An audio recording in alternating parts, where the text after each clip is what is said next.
Give me nods when you're ready.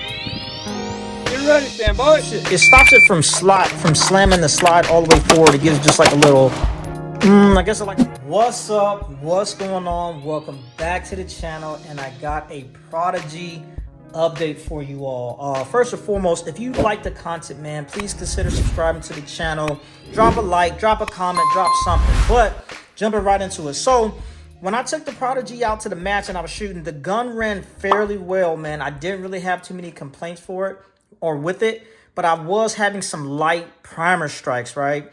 And I'm thinking that has something to do with the firing pin and the firing pin spring. So I had bought some parts to swap out to see if I could fix this, right? And I got the parts from Atlas Gunworks, and it's a mixture of Atlas parts and Dawson Precision parts, right? So the first thing I bought was this is the extra power firing pin spring, right?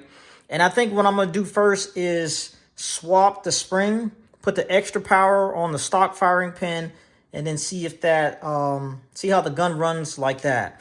If that doesn't fix it, I got a brand new firing pin, and this firing pin is the extended version. And kind of seeing what they look like side by side, you can tell that the Dawson one is just slightly longer, not a whole lot longer, just a little bit longer. I think maybe like a millimeter or something like that. Matter of fact, I got my caliper right here. I'll tell you exactly. So measuring the stock firing pin, we are at like 5707, right? And then the extended joint is 5118. So about, a millimeter and some change longer. And that should be everything to make it, to get rid of those light primer strikes. But you know what?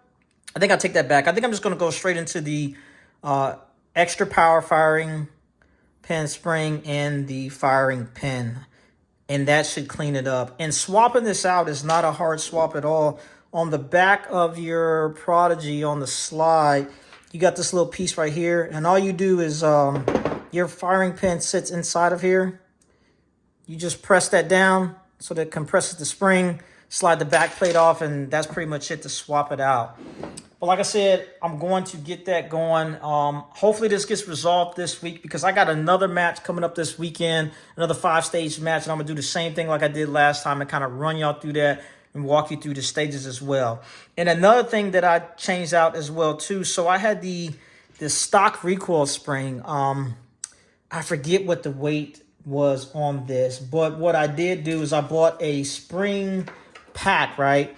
And this spring pack came with a 12 spring, a 10 spring, a 14 spring, and a 16 spring, right? So the one that I have on in the Prodigy right now is the 12. So swapping out to a 12 and then running the extra power firing pin spring and the extended firing pin, and I'm going to see how it runs. And I'm also going to test it with the 10 just to see what the recoil is like and see what it does, man. But I think those should be the last things that really make the gun run flawless. And if all that's resolved, then I'll look into like a porting solution. Also another thing too, last thing, is these little, man, I forget what these are called, but they basically go in between your recoil system, and it stops it from slamming the slide all the way forward. It gives just like a little, I guess like a little cushion, a little buffer in there. I think that's what's called right there, shock buff. And these are Wilson Combats, but I'm gonna put that in there too. And that should be, man, that should straighten it up, man. It should clean up the slide. So throw those buffers in there, throw the recoil spring in there, the extra power spring, in the firing pin, and I should get 100% primer detonation on every fire, and that should be it, man. And then the Prodigy should run flawless, man. Another thing I talked about was the rails. When I said I did the rails and somebody was asking like what they look like, this is what my rails look like. and I polished them on the top and on the sides. But that's it, man. That's all I got for y'all right now. More to follow. Stay tuned. I'm out.